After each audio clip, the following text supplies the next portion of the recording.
Hi, this is Sean Cunningham live from E3 2009. Here to talk about God of War 3. We're beginning God of War 3 right where God of War 2 ended off. We're on the back of Gaia, climbing up Mount Olympus to get revenge against Zeus and the rest of the gods. And Kratos is pretty mad, right? Kratos is pissed off, yes. Okay, so what kind of new abilities does Kratos have this time, and what kind of new weapons as well? On the demo, we're showing off the cestus, which is a really great strength item and weapon for Kratos. It's basically like think of free weights on Kratos' forearm. So when he lays into a character, those weights kind of build up, and the power gives Kratos his strength through those weapons. We also have a new item called the fire bow, where you can shoot off really quick fire arrows or do a one charge up. When you let that charge up go, with grunts, for example, you hit a grunt will let another grunt on fire, and it's basically a way for crowd control. We're trying to get a lot of enemies on screen, so this is just one of those abilities that Kratos will have, and one of his tools.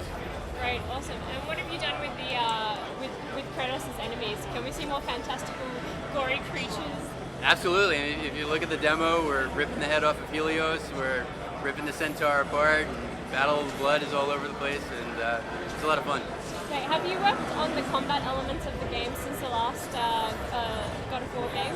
Absolutely. Yeah. How have you improved those? Yeah. For the blades, for example, there's a lot of new movesets. There's a lot of new navigation. There's harpies you'll also see in the demo.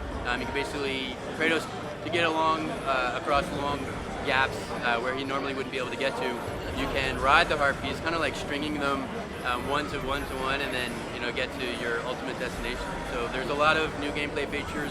There'll still be a ton of puzzles and lots of new navigation things as well. Great. Now we've had some rumors that the storyline wraps up at the end of The storyline what? Wraps up. Oh yes. At the end of God of War 3. So does that mean that there's not going to be a God of War 4? Right now we're focused on God of War 3. For us, it's the end of the trilogy. What happens after God of War 3 comes out, who knows? There's definitely a lot of room there for a prequel or something like that. But as far as we're concerned, we're wrapping up the storyline that we started with God of War 1. Great. God of War 3 comes out March 2010 for the PlayStation 3.